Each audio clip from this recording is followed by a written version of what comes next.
In 1986, Annie and Jessica, both teenagers, had their lives turned upside down when their mother died suddenly of cancer.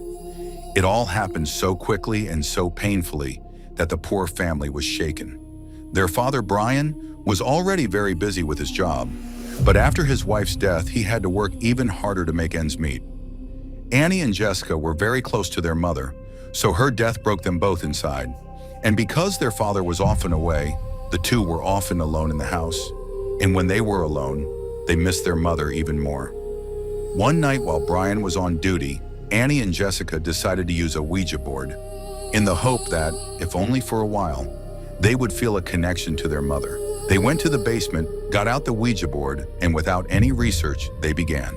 Wow, the simple question kept asking, "Mom, are you here? Give us a sign." 2 hours passed, no answer, but both sisters felt a slight relief inside because they had thought about their mother for a while with a pure heart.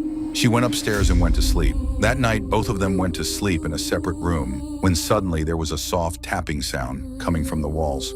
Jessica came to Annie's room in fear. "Annie, did you hear a sound?" Annie says yes. "Someone is knocking on the wall." Both of them started thinking that maybe it was their mother's sign. Both of them knew in their hearts that it was not possible, but still they held on to hope.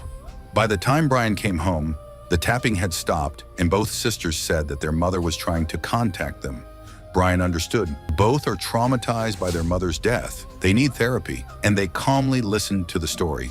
The tapings became more and more frequent over the next few days. Whenever Brian came, the sound would stop. And when the poor family would leave the house, they would come back and find the furniture had been moved a little. The kitchen spoons and forks were in the wrong place. The little things were in the wrong place. Brian said bluntly, "You two keep doing all this. It's not good. And if it doesn't stop, I'll start therapy." But Annie and Jessica were telling the truth again. They started to get scared. Now they started to think that it wasn't their mother, something else. One evening they heard the tapings again from the basement. Both took courage and went to the place. The sound stopped after going to the basement. When she turns back, the wall was written in red. "Come find me, I'm in your closet." The two run away. Blushing and going to the neighbor's house, Brian comes home. The neighbor tells the whole story. Brian thinks that the two sisters are being overly dramatic. He goes to the basement and sees them writing and thinks they can't have written either. He forces them both to start therapy for a few weeks, all the way. No tapping, no moving or disappearing. Then one night, the tapping starts again. What's up with Annie's bedroom? When the two go to her room, the wall is written, "I'm back. Find me if you can." The two will take him to the neighbor's house again. Brian was called. Brian said angrily, "I'll go home and check. You two stay on loan." Brian bursts into the house. The house is completely turned upside down. Everything is broken, cracked, scattered. He goes upstairs to Annie's room. There was a man standing inside the closet. He was wearing Brian's wife's clothes. He was wearing a wig, a hatchet in his hand, crazy in his eyes. At first, Brian is scared.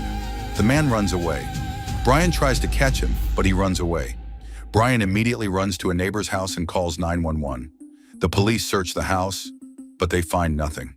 Brian and the two sisters are shifted to relatives' houses. 2 weeks later, when Brian is bringing the family back home, the light is on in the upstairs room. Then Brian sees the same man walking in the window. Brian immediately calls the police. The police surround the house. When the police go inside, the house was in a very bad condition. Everything was ruined. He had glued coins to the ceiling and walls. There was strange writing in red on every wall. During a PR search, an officer in the basement saw a board in front of the washing machine. When he removed it, he found out there was a whole secret crawl space system inside the house, which went through the walls of every room like tunnels built behind the walls, from where anyone could sneak up and see everything. When the police enter, there was Danny hiding, a teenage boy who was with Annie for some time and went crazy after the breakup. He lives in their house for months. He walks around the walls. He listens to them. He listens to the Ouija board. And then he became their mother and mentally tortured them, taping writing with ketchup, shaking furniture, scaring them by wearing clothes, breaking into their room at night, reaching everywhere through tunnels. Danny was sent to juvenile detention. But a few months later, in 1987, he came back.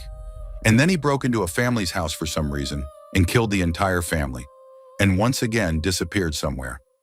This was the same guy who had been sitting quietly at Brian's house for months.